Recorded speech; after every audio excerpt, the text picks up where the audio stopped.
Hello, family. Welcome, welcome, welcome, welcome. We are so excited that you are here today. Welcome to another segment of Sound Mind. My name is Bryant Collier. I'm your host for today, and I am so excited that you've come to tune in again. We thank you for your loyalty to this segment and to Hope TV as a whole. So on behalf of Dr. E. Dewey Smith Jr. and our entire Hope TV family, thank you so much. We really do appreciate you. As always, we're going to ask that you share this with at least 5 people. Now, you got at least 5 people you can share this with, so make sure you do that really quickly. If you're on YouTube, we want you to subscribe to the Hope TV, House of Hope Atlanta. We want you to stay plugged into what's going on here, specifically with Sound Mind. I want to give a thank you once again to the people that are working behind the scenes to make this possible. I know you just see my face, but there's an army of people behind here that are making it possible, and I just want to say thank you, thank you, thank you. So we have phenomenal guests on this show, and today is no different. We're going someone back that shared with us before. His name is Mr. Gordon Collier. We're going to sit on his couch today. If you missed him the last time, go back and watch that episode. But just to tell you a little bit about him, he's born and raised in the capital region of New York City. He's the founder of Beyond Living. It's a practice that offers opportunities both on the micro and macro levels with individual and group counseling. He received his master's in social work from the University of Albany, and he is an adjunct professor of social work at Siena College. So please welcome to the show, Mr. Gordon Collier. Thank you so much. Welcome back. Thank you. I'm so happy to have you. Listen, the last show we did was so phenomenal. Thank you once again for that, breaking the stigma of HIV. It was phenomenal. And we just had to bring you back for a second conversation. But this one is a little different. 2020 has been crazy. I don't care where you are in the world. It has just been crazy. And so one of the conversations that really is important to me specifically about mental and emotional health is self-care. And I want to make sure you have enough time to help us work through self-care. So let's just jump right in. Can you give us a definition of what self-care is? Self-care is simply giving yourself permission to pause. Mm. It's giving yourself that permission to say, I need to take a breath, or I need to take some time to cater to myself and nurture my soul. That's good. Giving yourself permission to pause. Somebody write that in the comments for me. Just write that so everybody can see that. Self-care is giving yourself the permission to pause. Now, we say giving ourselves the permission to pause. Why that verbiage? Why the verbiage? Why the word permission there? Because we often find ourselves taking care of everybody else, right? And doing for everyone else and doing work. And if we have a family, we're taking care of the family, or we don't allow ourselves that time to pause. And so giving yourself permission is, I have the authority over my own life. Now, if I'm an active participant in my own life, then that means I can give myself the permission. But sometimes we're not an active participant. We're just going and going and going. So help me here. Can we do a roll call really quickly? I wanna call out the moms and the dads and the grandparents that are teachers right now. I want to call out those that are really trying to grind and make work happen and continue to work during this crazy pandemic. I want to call out the pastors and ministry workers right now that have just kept going and going and going and going. You are the ones that we are talking to right now. You need to give yourself the permission to pause. That's good. I like that. That's good. So what is the effect you would suggest that COVID-19 has had on us and our thought process and practice of self-care? I think it goes both ways. I think it goes one way of, we have time now to pause for some. And then there are others who, the heightened sense of anxiety and the heightened sense of depression because of the pandemic and isolation and the unknown, or people around me and loved ones are dying. I think it goes both ways, but I think both have the opportunity to really highlight and look at self care. What are some indicators that it's time to to give ourselves permission to pause? So for me, I know when my attitude is connected to irritability. When Ah, I feel like I have my fuse is a little short, and I'm ready to fight the person at Popeyes for not giving me my honey for my biscuit, that's an indicator that okay, you need to take some time. mm, Um, for others, it mm, might be lack of sleep. For others, it might be an increase in appetite. For others, it might be a decrease in appetite. Um, there are different things that our body tells us that we need to take some time to pause. I don't think we have learned or given ourselves that permission, if you will, to listen to our bodies because our mm. bodies tell us. Yeah, yeah. That's good. Our bodies do tell us. I'm laughing at you with you saying your fuse gets a little short with irritability because I think there's a few people. I'm talking to somebody on this side of the room that that we get frustrated sometimes, and it's so true. Like when work gets crazy and we're like working, like we have turnaround times for things, I know my tolerance for people gets really low. But I know at that time I need a nap, and some of y'all out there, you just need a nap. You need to give yourself permission to take a nap. Hallelujah. I'm sorry, Gordon. I just felt like that was needed in that moment there of self care. So we see the signs, we know we need self care, but here's a real concern that I had specifically in this conversation of self care because honestly, I find it hard to differentiate between the difference of being selfish and doing self care. What Mm, are is there a thin line somewhere there? Can you help us work through that? yes. My thought process around that is your intention. Mm, Now, selfish, my intention is it has nothing to do with me. It's more of an external thing or a response to something, and I want to send a message to someone else. mm, Selfish. mhm. If I feel like I need to let somebody know I'm taking time to do this, that, and the third, it's an external thing. My response or my intention is outside of me. Self care Mm. really speaks to nurturing and taking care of me. So you're Does that putting the make do sense? not disturb sign. Yeah, you're instead of calling and saying, "Don't call me, don't talk to me, don't bother me. I'm taking some time." It's just putting the do not disturb sign up. So if someone does call, if someone, so it's turning off our phone. It's not. Absolutely. It's not. It's going away for the weekend and only telling an emergency contact just in case something happens. It's taking Absolutely. intentional. I like that. You want to expound on that a little bit more? Yes, because we think about it as like, oh, we need a weekend getaway, or we Hmm. need, and there's nothing wrong with that. Yes, that is self-care, and that you're absolutely right. But it also could be not texting that person back, not engaging in that conversation, not engaging with, Woo! certain things that don't serve you, setting in healthy boundaries. That's self-care. That's something that we can do on a daily basis. That's something that we can do in the moment. I don't need a vacation to practice self-care. I can put my phone away. Ouch. I just feel attacked right now. I don't know about any more of y'all out there, but he has just come for my whole life. Gordon, you are not welcome on this show again. I'm just playing with you. No, I just feel it. I feel it. You said you don't have to respond to that text. Oh my gosh, that's self-care, Gordon? Absolutely, because when you play the tape out, the conversation is it conducive to my well-being, to my soul growth. If it's not, Mm, then I need to end the conversation.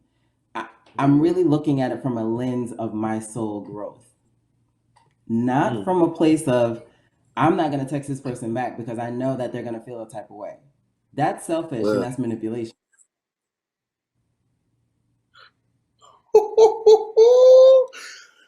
Somebody's gonna be mad at Gordon today. I just know it. I know it. If you get some hate emails, it's not my fault, Gordon.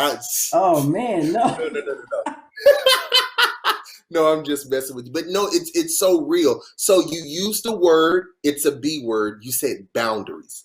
Can you walk us through that a little bit? Because it sounds to me that boundaries are very important to self-care. Absolutely. I got chills because I love talking about boundaries. Boundaries allows me to love myself, but also love you. Mm, When boundaries are interrupted, sometimes and most often, there's an interruption in the relationship. And then mm, I'm aggravated with you. I'm frustrated with you. I don't feel like talking to you. And that's not conducive or in alignment with soul growth. We're in relationship for opportunities for us both to grow. mhm, But mhm, boundaries helps me realize that, okay, this is what I need in this moment. Boundaries, asking yourself, what do I need, helps connect you to boundaries. mm, And boundary setting looks at relationships, it looks at tasks at jobs, it looks at many different things. But setting healthy boundaries really speaks to what I actually need in the moment. That mm, connects back to your first question about permission. I mhm, don't ask the question, what do I need, as often as I should, or as often as mm. I need to. That's good. That's good. So I'm gonna throw another one at you. What's the difference between boundaries and just a wall? Because sometimes I, people like to say, I threw my wall up. Nope, I'm just keeping myself safe. What's the difference between those two? I think it goes back to intention. I think it goes back to what is it connected to? My wall is usually, or typically, not usually, sometimes it's connected to me and my fears Mm. and my reluctance to trusting people. So we're quick to say I knew it. They wasn't a good friend anyway. I knew it, and there goes the We be wall. waiting, Gordon. We be waiting for them to mess up. We gotta. It's like we got a card ready. We waiting. You weren't Exactly, real anyway. and that's connected to trauma, Mm, intergenerational trauma. And that's connected to our fear around trusting people to hold us or to hold us down or to be supportive. And so the minute that we feel it or sense it, the wall goes up. mhm, Now, the difference between that and boundaries is the intention, because boundaries is saying you the trust may be there or may not be there, but it's less about the trust and more about me and my self-care, my nurturing of my own soul. Because if I get into the mode of judging you and being frustrated with you, that takes me out of my character and that takes me out of what I actually need and my peace of mind. My boundaries is connected to my sound mind and the peace that I need in this moment. Because I'm not going to get in an argument with you about nothing when I right. value my peace and I value my joy, and those are things that I need in this moment in order for me to move and thrive. But because the relationship is not healthy, because we have a lot of unhealthy relationships, when it's not Uh, healthy, we got a lot of what, Gordon? We got a lot of what? un- Say it again. unhealthy relationships. Woo. And so that really speaks to intention. That's good there. We do have a lot of unhealthy relationships. Now, I'm going to go out here and I'm going to make a confession on live streaming platform. I don't mind putting myself out there. I am a recovering people pleaser. I am working through that in my life right now. And it's funny you say some of this because these are some of the things that, because I believe you need Jesus and a therapist. Amen. Amen. Some of the things that I've been working through. Did you feel that, Gordon? Did you feel that? I felt it. I felt it. But it's been some things I've been working on. Is just trying to work through healthy boundaries and knowing what that looks like. It's intention, like you said, and it's asking ourselves the questions: what do I need now? Help us work through the difference between what we want versus what we Hmm. need. Because Hmm.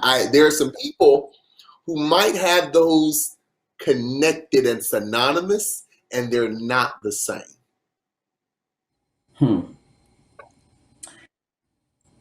You know, we say that, and there might be a song out there about it, but we talk about the difference between need versus want a lot, and this is a deeper question because it is intertwined, right? Sometimes it is misconstrued or it is blurry, but Mm, my need is connected to my soul, mm, and the more I get to know who I am and my soul, I can identify what I need.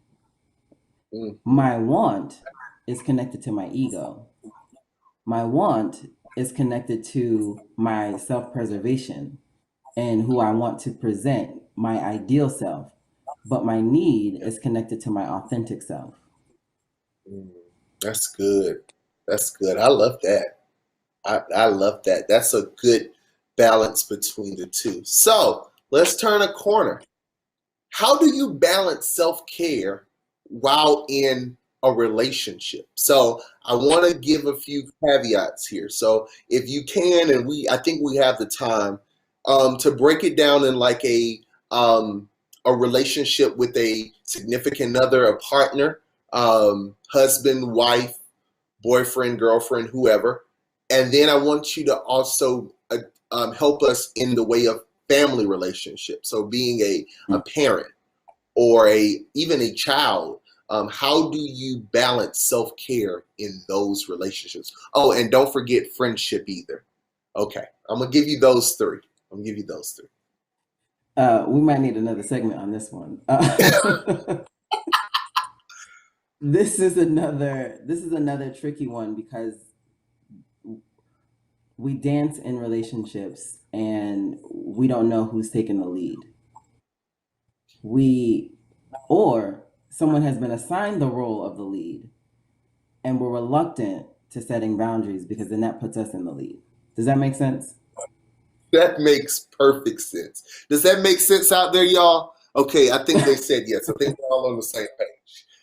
Keep So going. when it comes to family, let's do family relationships. I have to manage my expectations. If my mother or my father or my cousins have been the same throughout my entire life, my role is not to change them. My Mm. role is to manage my expectations and accept them for who they are. Now, that's Woo. I know somebody's gonna write something in the comments about that, but it's challenging. It's not an easy thing. But my role, I cannot change them. So what does acceptance look like in this relationship?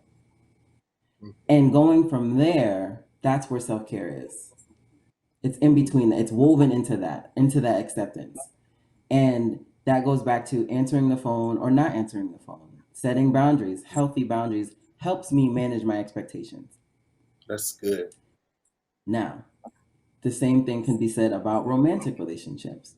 But romantic relationships is a little tricky because if we're in a marriage or um, if we're staying committed to building the relationship, I'll say that. If we're staying committed to building the relationship, self-care is important because I can't serve you and neglect myself. But we often find ourselves in those situations where sacrificing myself looks like or feels like I'm building the relationship and I'm not. Yeah. So, what does it look like for both of us to practice self care? You grow, you do what you need to do in order for you to thrive in this life, and we'll meet in the middle because I'm going to do the same thing. It's the meeting in the middle that I think we miss sometimes. And then we form codependent relationships. And the codependent relationships suggest that this is toxic. And by me being in your life, you think that we're going to grow and you're going to change. But also, I think the same thing. And we're missing the mark and we're missing each other. But if I'm doing my own work, if I'm doing my soul growth, if I'm doing all the things that I need, you're doing the same thing and we meet in the middle, that's a power couple. Mm. I I'm scared to almost ask this because I you may say, well, this is a whole nother segment, and if it is, I will respect your decision and move on, Gordon. But when you talk about even having individuals within a relationship that are emotionally healthy and doing the work, what do you do if you find yourself in a position in a friendship, in a relationship, where you were dealing with someone who is emotionally unaware or Mhm. unhealthy and or unhealthy? Well, I have to ask myself, do I want to stay committed? Am I in, do I want to stay committed? And then I have to look at the evidence. Mm, And is there evidence that suggests that they're committed in this with me? And if not, then I got to let you go. that's good. That did y'all hear him? Did y'all hear the guest revivalist today? He said, "You got a choice. Do you want to stay committed? And if there's not evidence that they're working, you can go by chunk the deuces to the left." Okay, I'm done. I'm back. We're back refocused. Thank you. So it's important. What I've really heard you say, it's important. We are important. Our mental and emotional health is important. It's connected to our soul. And we have to do the work to put boundaries in place to protect that. Because once you're Yes. drained, you don't know it's too late until it's too late sometimes. It's almost like being dehydrated. Mm-hmm. Sometimes you don't know because you're just going, and then you pass out on the side of the road somewhere, and it's because you haven't been taking in the nutrients that you need. That's just been helpful, so helpful. So where do we start? Where would you suggest someone begin in establishing their own self-care? Asking yourself, what do I need? Mhm. Because it's going to look different from day to day. Sometimes you may need some time to meditate. You may need to disconnect from social media. You may need not answer the phone when so and so is calling. But asking yourself is, to me, the beginning of the beginning of your self care practice is asking, what do I need? And if I can answer that question from an honest and a truly honest place that's connected to my soul, that's connected to my authentic self and my highest good, then I can go from there because it's going to look different. And if I don't know what to do, I have to do some research. I have to look at research within myself, but also do research online of what are some self care practices. For me, sometimes it's meditating, sometimes it's going into the park or walking, doing a mindfulness walk, and that's doing a walk and listening for the things that I wouldn't normally listen for. The squirrel running up and down the tree, the birds in the distance, the wind going through the trees, and listening to what does that sound like when the wind hits the leaves. Mhm. That's practicing mindfulness and that's practicing self-care. That's good. That's really good. Now you keep dropping these little nuggets, and I'm gonna go to one you just dropped. But on practices of self care, I do some similar things. So one of my hobbies I do when I want to get away, I do turn off my cell phone. I'll take off my Apple Watch because it drives me literally crazy Mm-hmm. sometimes. And I will go, like, especially when we could go to the malls and such. I would go and people watch. I would go sit in the Mm. middle of the food court, get something to eat, and for 2 hours, Gordon, I can sit and watch, because what it tells me is that this world is way bigger than me. It's way bigger than my problems, and it makes me feel small and human again.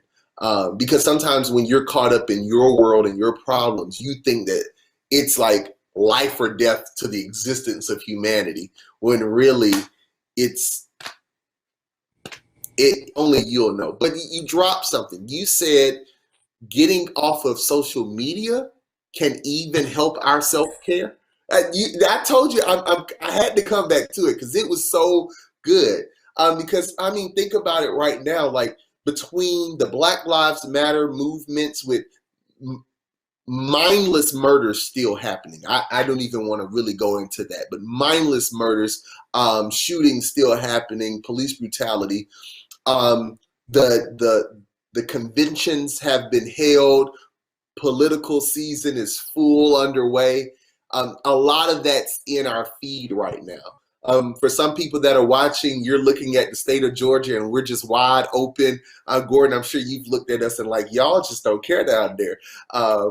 Pray for us. But a lot of that can be overwhelming. But you're saying that sometimes it's important to even get off of social media. Absolutely, because social media, it goes back to that community in the previous segment, that community level of infiltration and impact on us and what we consume. I have to be mindful of what I'm consuming, even unbeknownst to me. Social media is a tool that feeds us information and sometimes nonsense that we don't even realize that we've consumed. Huh? It just slides right in, Gordon. Nonsense. It gets in there. I'll tell you honestly, like I was scrolling, I couldn't sleep last night and I was scrolling, and a practice I've been doing is if I see someone post something I don't like, I just unfriend them or unfollow them. It is the most liberating experience. And I don't make a post. I don't send them a message and say I didn't like, no, I don't want to see. And I have that freedom, and it's giving myself the permission to say, I don't want to see that. I don't want that a part of my life. Well, Gordon, the time is just, these 30 minutes just moved by so fast. Before we leave your couch today, can you give us some final nuggets, some final words to help us with self-care and just what we talked about in this session today? Yes. Give yourself permission to pause. Give yourself the permission to nurture your own soul and be that active participant in your own life.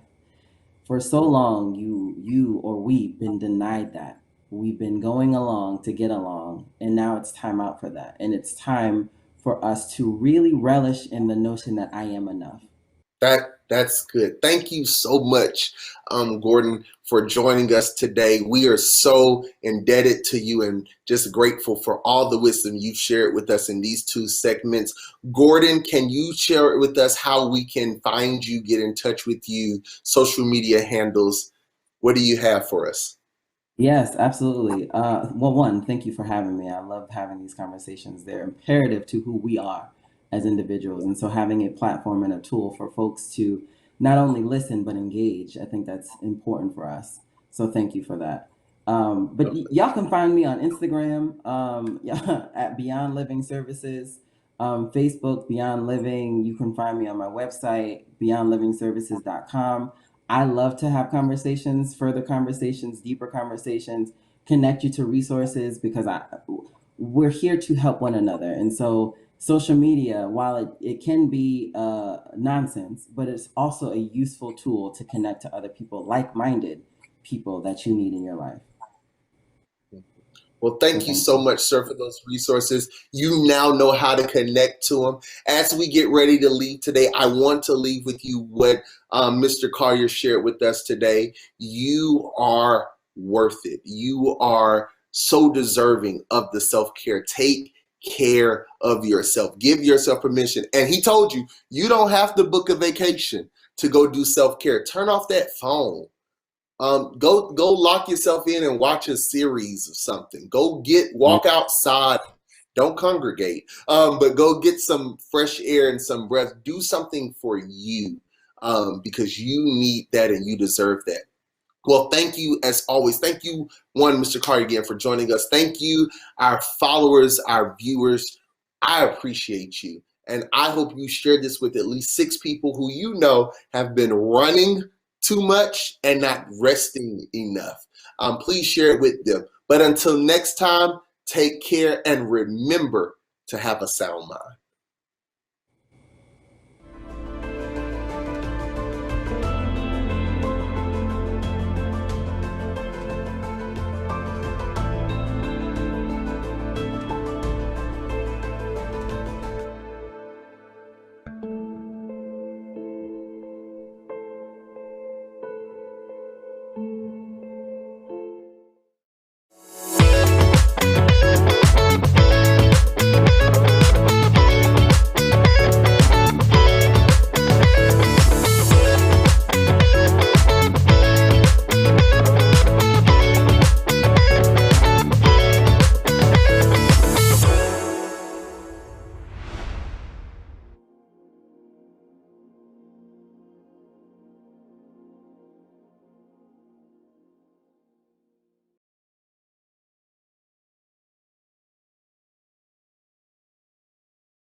Welcome to From the Heart Talk Show. Hello, I'm your host, Bernita Jackson, and I'm so glad you're back. We started a wonderful conversation during our last episode, and I'm so glad you've come back to continue with us. We're going to be discussing today the drug crisis in our community.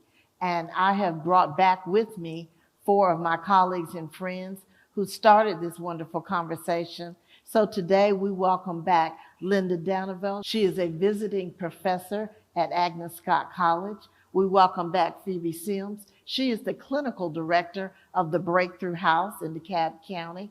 We welcome back Toni Tennyson Smith. She is the CEO of Chance out in Covington, Georgia. And we welcome back Carol Chateau. She is the community coordinator for the Douglas Judicial Circuit. Now, ladies, last year was a year like we have never seen before.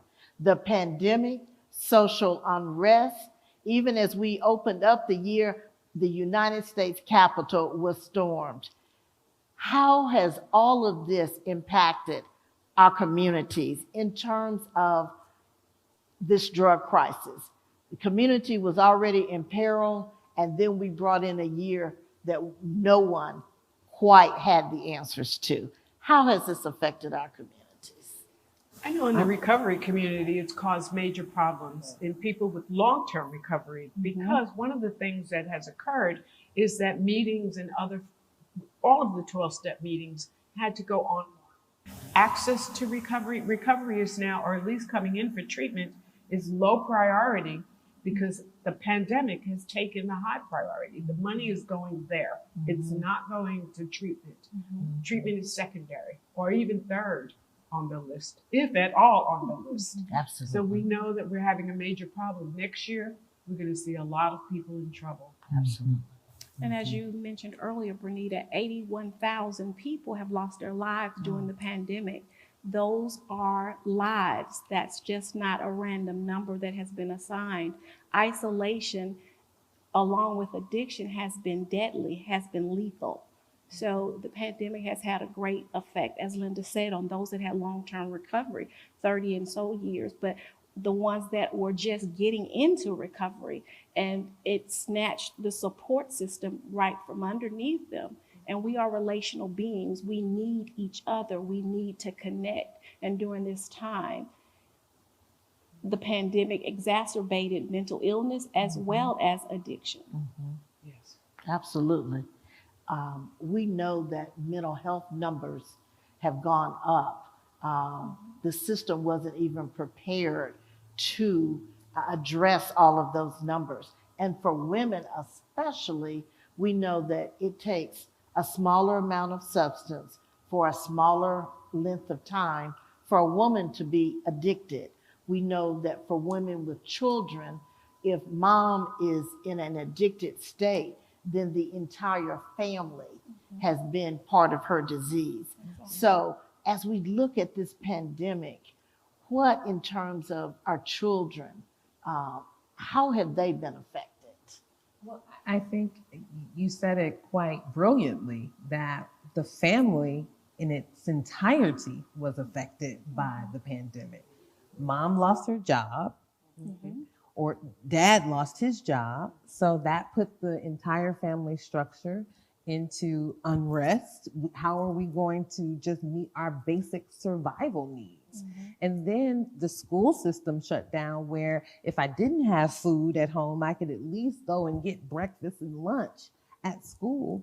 I'm now at home in an environment where someone in that system may be addicted, right? And that reward for them to get addicted is more important than taking care of the family's basic needs. So you've seen an increase in anxieties and in depression.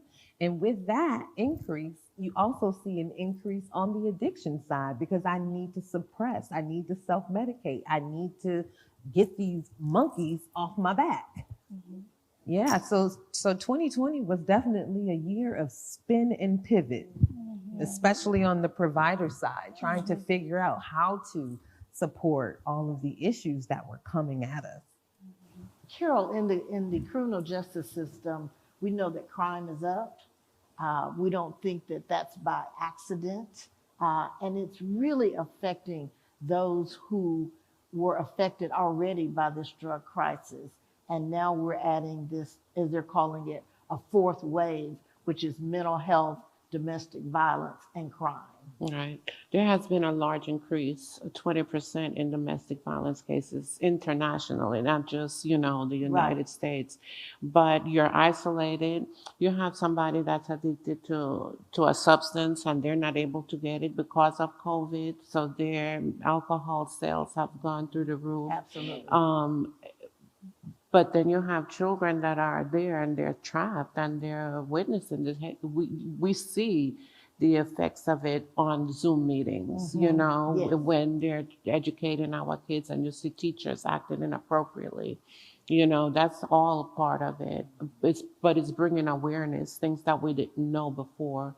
For a lot of our clients, the online substance abuse classes or the weekly meetings, not accessible. My clients, some, because not all, some are affluent and they have access to a computer or private group meetings.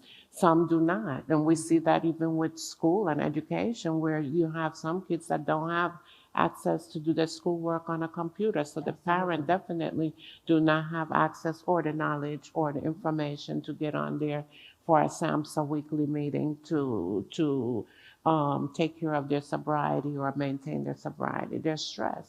Right. So many folks do not realize when they're close to addiction. And I'm sure there's some folks watching us today that may have family members, that may have loved ones. And as we're going through this pandemic, behaviors have changed. So what are some of the signs and symptoms of when someone is really about to cross that line? And then what's the solution? We know we've got a crisis in our community, but let's help those who are viewing us with some things that, how do you know when you just had one drink too many? Or how do you know when maybe you've isolated and in your isolation, you've medicated? What are some of those signs and symptoms? The signs that I can think of very clearly is that you stop taking care of yourself personally. Your hygiene goes away. You don't care about that at all. And I don't mean just we're in the middle of COVID and we're not seeing people and you're just maybe not dressing up, but really not taking care of your hygiene, not bathing.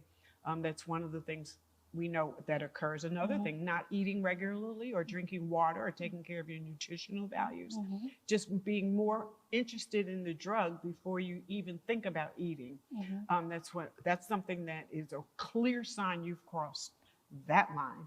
Another one might be that you don't care about the people around you. Mood swings, horrific mood swings. But I also want to say out loud is that a lot of people with mental health issues, that because they're not having access to care in the same way, will self-medicate, and they'll do it with substances. And that's not always the most unhealthy thing. It's not healthy, but it's not the most unhealthy thing, because you have to do something to be able to get through the day sometimes. So we have to be cautious in how we approach people. One of the things we know is that we can't diagnose you. You have to self-diagnose. It's one of those diseases. We know you have a problem, but until you say you have a problem, nothing will ever change. So it's self-diagnosis is one of the most important things that we can get people to do. So what I have this friend, my sister, my friend, and I'm watching her change. What are some of the things I can do to help? Well, I want to piggyback off of what Linda said in terms of self-diagnosing. In certain situations, as it relates to identifying for yourself that a substance is becoming a problem and you require it for any level of emotional or functional stability. Mental health diagnosis is a little different. We have to go through a criteria for that. However, in isolation, people aren't close to loved ones as they would often be in terms of them to help you identify that this has become a problem. Usually in becoming aware that your substance use is causing problems in your interaction with others, your job, your daily function, and people that are around you start to let you know that. And that's why it's become a major problem during the pandemic. The isolation, people don't see each other as much, but that is a part of it, that those that are around you are saying, you know, things are not as they should be, and you're having problems at work, and you're sleeping too much or not sleeping at all, or you're mounting up DUIs and you're having accidents and so on and so forth. You're having a problem with your wife, you're having a problem with the children, you're having a problem with your friends. So these are methods of identifying that this is becoming a problem. Yes, over a period of time, substances as well as the trauma that sets in, people used to feel normal or not to feel at all. And so when, as Linda was saying, sometimes telling them not to use is not always what we're saying to do. We need to get you some help so that you can back up off of some of those things. But if that's what your coping mechanism has become, and you are resilient to a certain degree, even though this is not the appropriate coping mechanism, it has allowed you to still be with us in one form or another. Right. I wanted to just also add that we see an increase in co-occurring disorders where it's not just the substance abuse. The COVID has triggered depression and other mental health issues that are really affecting, you know, it's not just the substance. They're self-medicating, but COVID has really brought out more of situational depression and, you know, more long-term due to the isolation. So you're seeing more dual diagnosis. Absolutely, absolutely. I think we have to also address the fact that in our community that substance abuse and mental health issues have been normalized. And we see it very much commonly, and it is downplayed in our community. So I think the first step is identifying, like you said, in self-diagnosis, that something is wrong. I have to get help. This is not normal. I should not feel this way. I should not seek to drink to calm myself or to self-medicate my pain. I need to seek the help of a professional. It is very much normalized in our community. And we see it from child all the way up through an adulthood.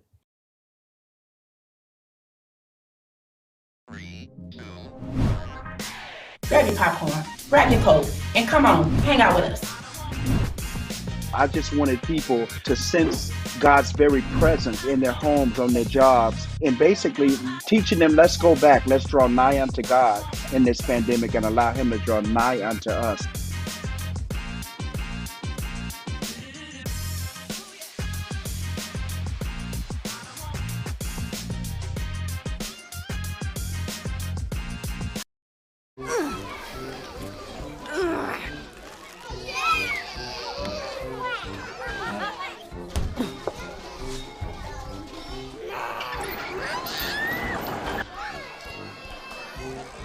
If you love them enough to crawl into a play place to get them to come down,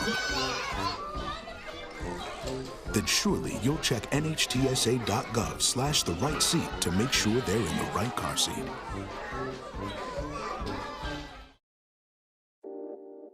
Calendars are going to start coming out for 2022. And some of us are still processing 2020. And I'll start with just being honest, Teresa.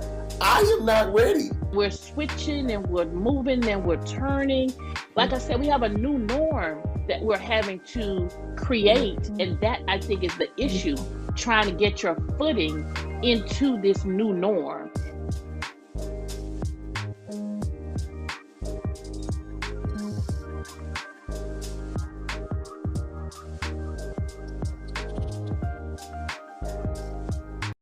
How do we engage the community?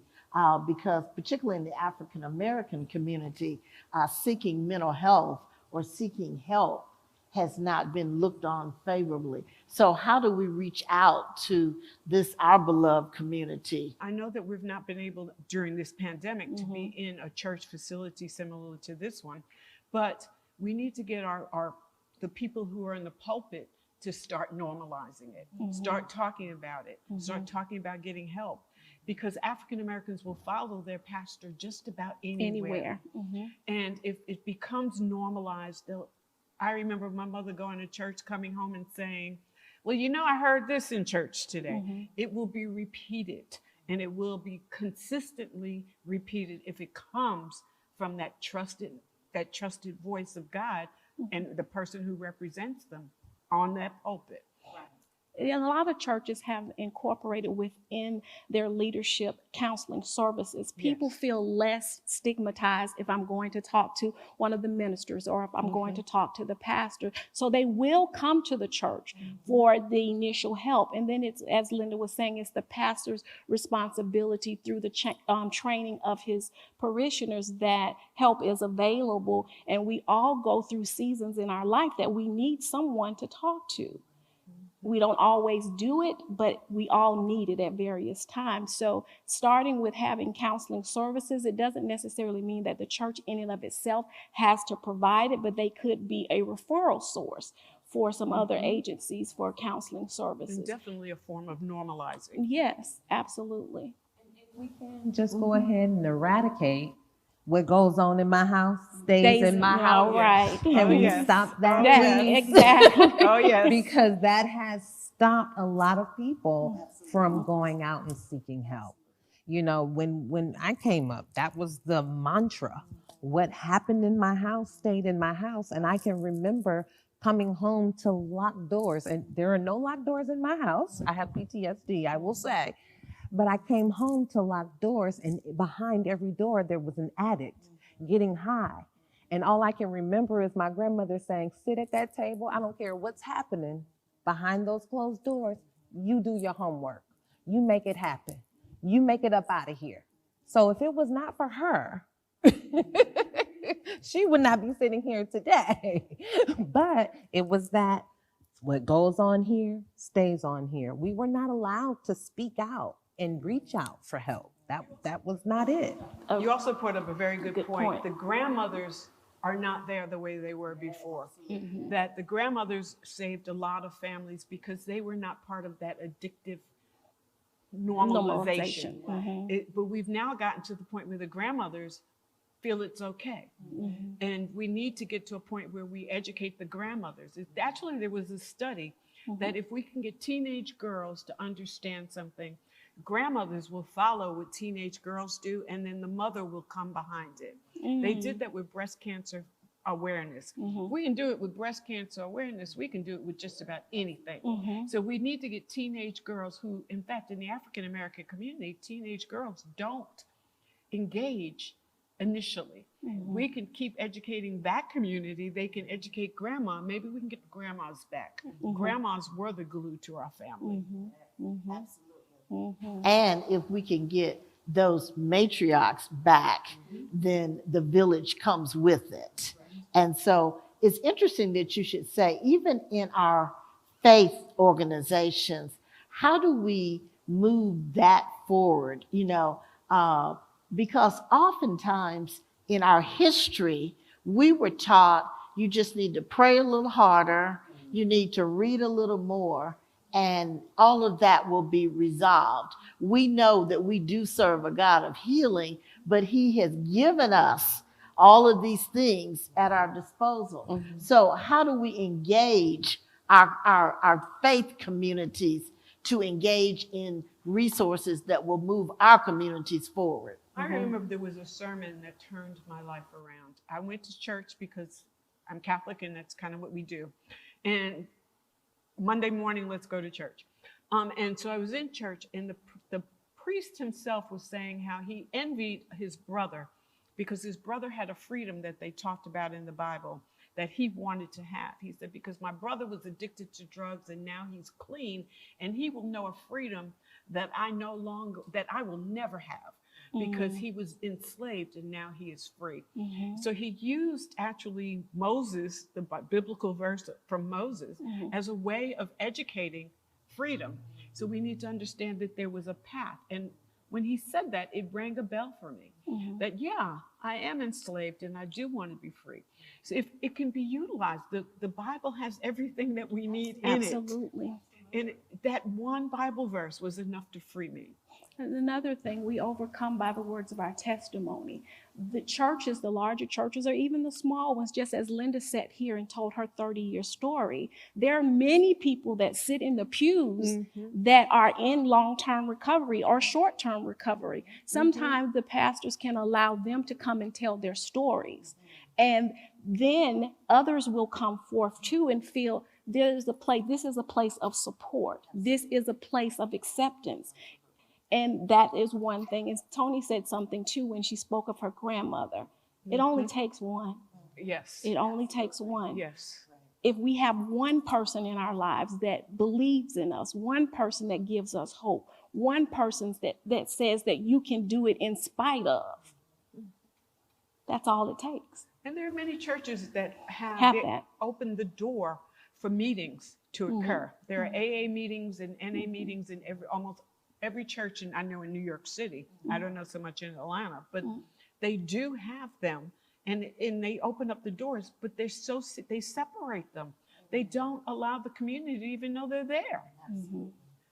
Because the society has a very, going back to stigma, that addicts are homeless. They're, just by the side of the road. They live in horrible housing conditions. But we have to understand that addicts are CEOs. They're white collars. They're visiting professors. There you go. There you go. They're pastors. Say that. Yes. Yes, ma'am. Yes.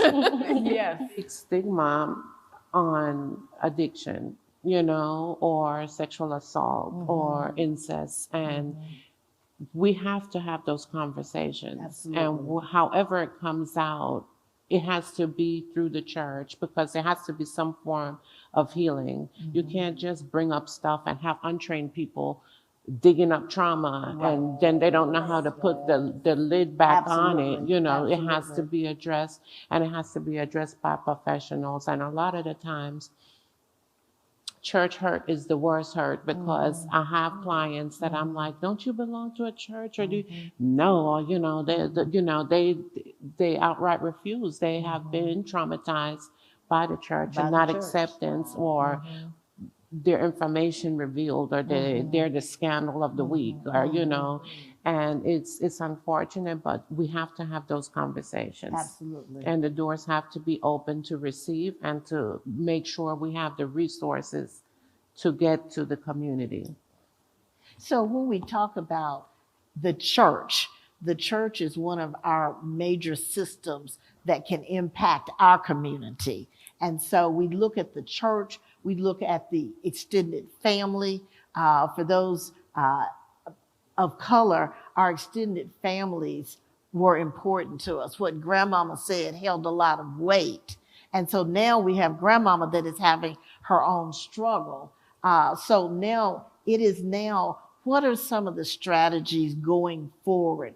We want to end this conversation with hope, because we all come into this field to make a positive outcome. We want to leave this generation better than we found them. So as we think about what are some of the things that you would encourage someone who is contemplating treatment, or they've identified a loved one, what are some of the things that will give them hope and know that there is a light at the end of the tunnel?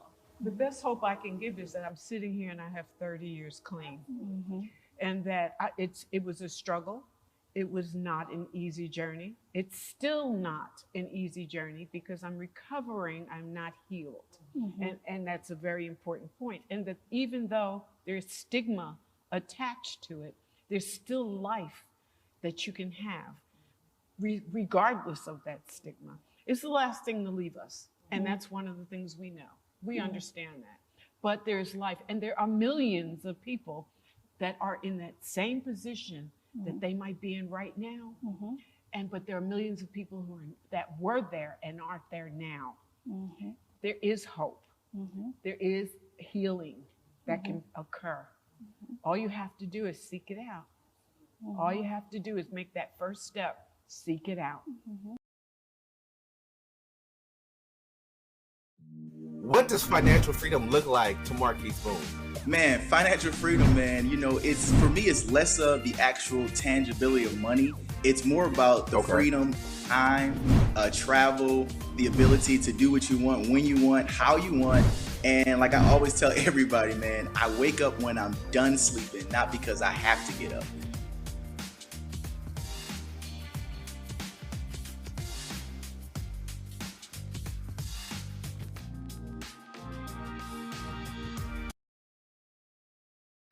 Meet the Scan, a simple procedure whose mission is to detect lung cancer early.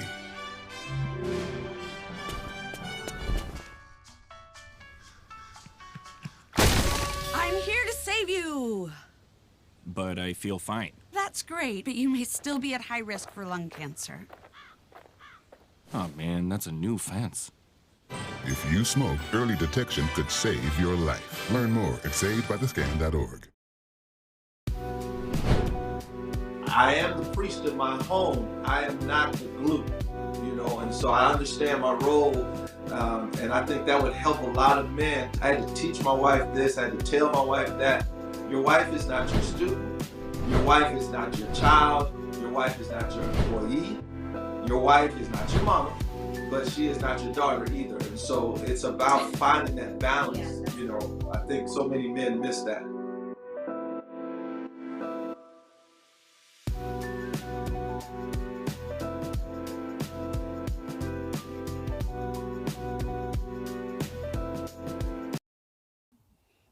And within the church, I'll go back to that again. This is a great and awesome platform that this church is doing so that people do know that resources are available and it is giving hope. So the more that these type things are done, pamphlets can be made, a hotline for the church, or back in the day, there used to be a place in the vestibule that you put cards saying that you needed assistance for various things.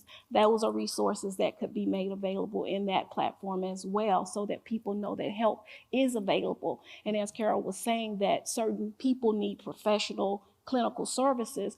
The church does not have to be all things, but it can be a storehouse of resources.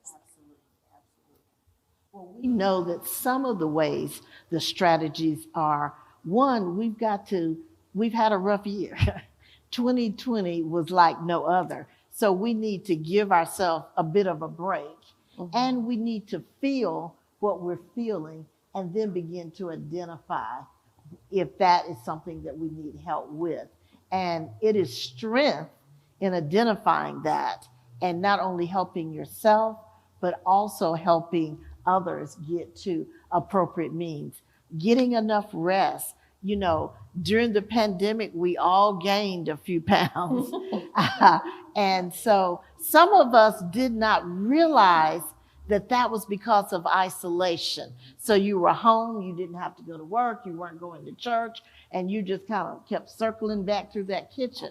But eventually it became a pattern, and you needed to do that one time too many. And so that's kind of the beginning of how our mental health can get altered. We know that when we alter our brain, we have to then do some things to begin to build the brain back up. So as we prepare to close, ladies, give me what you would give someone that's saying, I'm struggling. What would you say to them? How would you encourage them? I would encourage them to, by number one, giving them resources and asking. I need to know the family dynamic, because if you need help, then your kids need help, then, your husband might need a support, so you have to find out more. You have to ask about the family, to treat it as a whole unit, not just that one individual. Absolutely. And because I could give you resources to help you, but you may not even have somebody to watch your kid for an hour so that you could obtain the resource. You know, you may not have food. Maybe I need, even if I'm dealing with somebody that was just released from prison, I need to make sure they're in a good, you know, because if you come in hungry, here's a toothbrush, some toothpaste, I have it in my office. That's right. You know, I know you just got out. Let me help you. Once you start feeling good about, here's a breakfast bar. That's right. I get so much more information, and I'm able to. They know I'm not looking down. We're going to handle your situation and get you the help that you need. But I got to show you that I'm going to help you, and I'm not judging you. Phoebe. Extending compassion, treating that individual the way that I myself would want to be treated, or the way that I would want my children or my mother or my sister or brother to be treated. And then making sure, as Carol was saying, finding out exactly what the need is. It's not a one-stop shop, and we need to spend some time.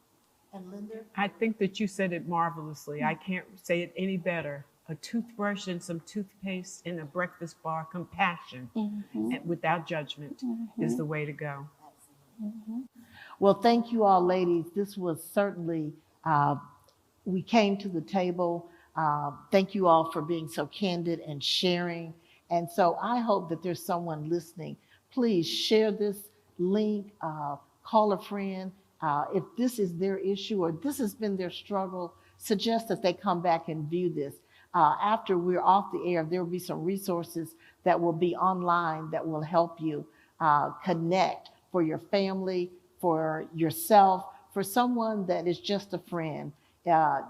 We need to become our village again. So thank you again. This is From the Heart. We know out of the heart come all of the issues of life. I'm your host, Bernita Jackson, and we thank you so much. And from our heart, we say good evening.